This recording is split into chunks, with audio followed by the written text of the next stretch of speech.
Tolee maqaan keessan eenyudha? Eessarraatis dhuftanii? Maqaan koo kan koo Suufaa Jataan jedhama. Dallidaa Kirraa dhufne. Lafa kanatti Waaqayyo maal isinii godhee maal dhugaa barbaaddu? Egaa dhugaa baatiin koo maalumaafuu Waaqayyo galata argatu. Waaqayyo seenaa namaa geeddaraa, Waaqayyo du'aa kaasaa, Waaqayyo waan guddaa nuuf godhee nuti dhugaadha. Waaqayyo torbee lamaan har'aan bakka kana dhufe. Lamaan har'aa otoo hin taane isa duraan dhufeeyyuu waaldaa baay'ees deemeera. Waaldaan deeme keessattis egaa utuu Waaqayyo dubbatu furmaata argachuus hin dandeenye. Sana booda asis kadhannaan jira. Waaldaa kana deemna naan jettee mucaan maatiin tokko jirti as keessa ishii faana dhufne waaldaa kana jechuudha. Anatti gungumaan deema. Yaa Waaqayyo waaldaa baay'ees deemeera. Sila obboleessa koo kana ijji kee arguu didee maali oonatti dubbatte ba'aa kana narraa futadhee noo siyamaneen manaa ba'ee ba'aa kana baannee gallaa yaa Waaqayyo jedheen gungumaa deeme. Achi yootuma kadhachaa jiranii obboleessi akkasitti gungumaa dhuftee dhuguma waaldaa baay'ees deemteetta. Waaldaa deemte keessatti garuu furmaata hin argannechaa dhuftee sila obboleessa kee dhibbachaa jirte obboleessi kee sammuu. Tolee yeroo sanatti gara lafa kanaan dhufiin waldaa kiristaanaa baay'ee seentaniittu akkuma kana hospitaala garaagaraa mana yaalaa jechuudha. Iddoo adda addaa deemtanittu gaafa dhuftan lafa kana dhufuu keessan dursa garuu Waaqayyoon gaafachaa dubbachaa dhuftanii rakkoon keessan inni guddaan maal ture? Harka Waaqayyoo maalirrattis eeggachaa turtanii gaafsana? Egaa Waaqayyo obboleessi koo kun aariidhumaan sammuunsaa akka sammuu butaa godhee gaafa sana garuu namoonni torbaan lamaan har'aa dhufne as keessa jirtus argitanitus obboleessi koo kun dhaabachuus hin danda'u. Uffata facaasee bakka harkaan qabannee dhaabannaa yeroo kadhatanis harkaan qabannee dhaabannaa. Kanaaf egaa wanti kun itti cimaa kan hin jedhu fuudhee ba'e. Ani iddoo biraan fuudhee deemee mana kimmii ba'ee gaafan dhufu sagantaa biraa geessee saganticha keessattis egaa homaa ta'uu didee asin fidee gaafan fidee dhufu harka facaasaa deemaa qabeen taa'aa otum kadhachaa jiranii utaalee madarkiirra ba'uu qabattanii gaafa dhuftan too lafa kanan gahiin maal jechaa Waaqayyoodhaan kadhachaa dhuftanii akkaataa akkamittis immoo sagalee raajiitiin Waaqayyo isinitti dubbatee gara fuula kana duraatti isin baase? Waaqayyo natti dubbadhu waaldaa baay'ees dhaqeera nan dhaqe malee furmaata hin argine. Har'a furmaata kana naa kennuu baannaan homaa bakka waaldaas hin deemsuun akimii fudheen Amaanu'eel deemee amaneen dhufe. Gaafan dhufu obboleessa akkasitti gungumaa dhufte jirta. Waaqayyo har'a sati gungumaa dhufte sana si argeera. Obboleessi immoo sammuun tuqamee jiru tokko jira. In fayyaa maqaa Yesuus bakka jiru ka'ee kootti jedhanii obboleessi koo qabadheen as fuuldura dhufee in kadhatanii fi diinaa qabee jiru sammuusaa qabee jiru arraabboomanii dhugaadha kana caala obboleessi kee bilisa ba'eera. Ati nama galataa taata malee nama qaanii hin taatu. Obboleessi kunis maraatu.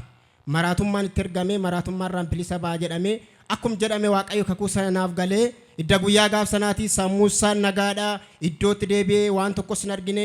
Kanaafin saba Waaqayyoo galateeffachuun barbaade naaf galateeffadha. Waaqayyoo isa maraatummaa nama baasu Waaqayyoo isa hidhaarraa nama hiiku kana dabalaati naa galateeffadha. Tolee lafa kanatti dhuftanii kadhatamee fi idda guyyaa suni amma irratti obboleessi keessan nagaadha jechuudha. Idda guyyaa gaaf sanaatti obboleessi koo nagaadha. Mana kimis immoo geesseera. Gaafana dhufuu deemu waaldaa baay'ee soo geesseera. Furmaata hin argine kanaa manna inneet maatiin uffaana leefraara goda geessinaan dhiphina sammuu jedhanii kiniini kennanii fi kiniinichotum liqimsuu Waaqayyoos dubbate kan Waaqayyo dubbate waa manamaadha. Waaqayyo dubbatee naman kaadu namni dubbatee nama gana Waaqayyo naman ganuu jedhee idda gaaf sana numtoo fittamane lakki bakka liqimsu jedhee dhiisee kiniinichas liqimsine gooftaa Yesuustu kiniini isaa ta'ee fi iddasi obboleessi koo kan hirriba sin arganne hirriba argatee boqonnaa argatee hin fayyee naa galateeffadha dabalaati saba Waaqayyo.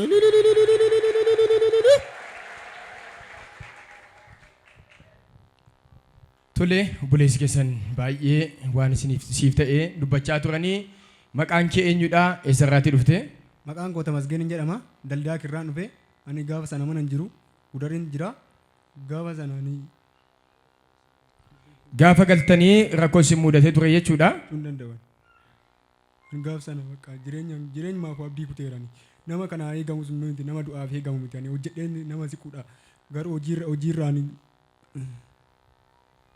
kanaaf rakkoo kanarraa ka'ee yeroodhaaf si dhukkubaa ture jechuudha. Na dhukkubaa ture. Nama kanatti wanne yeroo sana erga si dhukkubee booddee jechuudha. Erga si dhukkubeeti mana yaala garaagaraa deemtetta furmaata argachuu hin dandeenye jechuudha. Furmaata eeguu du'an nama eegame bakka du'atti nama naa kennaniiru. Nama bakka Waaqatu na yaadatee Waaqatu asiin naga'e malee nama asiin ga'amu miti.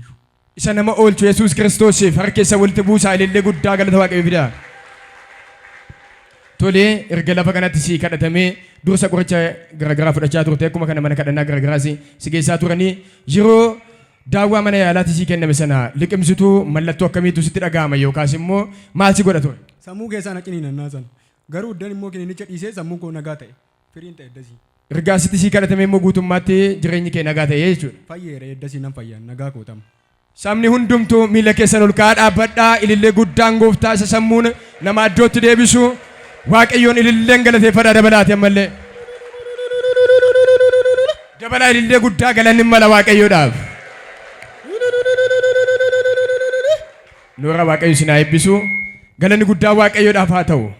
Lafa garaagaraa geessanii daawwaa dhadhameetoo qorichi kennameef kan laatamaa fi ture hundisaa iyyuu faallaa deebi'ee dhukkubbiitti ta'e harki waaqayyoo garuu guutummaatti hundeessaa irraa buqqisee galma kana nan dubbadha humna maqaa gooftaa Yesuus Kiristoosiin kan jireenya kee qabe kan nagaa kee qabe humna maqaa Yesuus Kiristoos gadhiisee haa godaanu.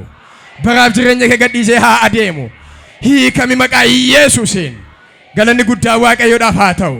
Inni gargaarii akka kanatti fuula isaa dhaabe fuula saba kanaa isa dhaabe akkuma obboleessi koo dubbate ani jireenyaaf hin eegamne hamma du'aatti na laataniiru amma dubbachuu ibsachuu haadha malee dur sanatti maa ture maatii wajjin walii galuu danda'u erga guyyaa sanaatii maatii koo ajjees na godha dha'uufi sittan gama ture erga lafa kana dhufee naa kadhatame garuu maatii koo wajjin nagaattan jira waaqayyo boqonnaa guutuu na laatee radhee isa akka kana taara nama galfachiisu Yesuus Kiristoosiif ammallee galata guddaa dhiyeessa. Noora waaqayyo sinaa eebbisu isa sin gargaara gooftaa duukaa bu'a.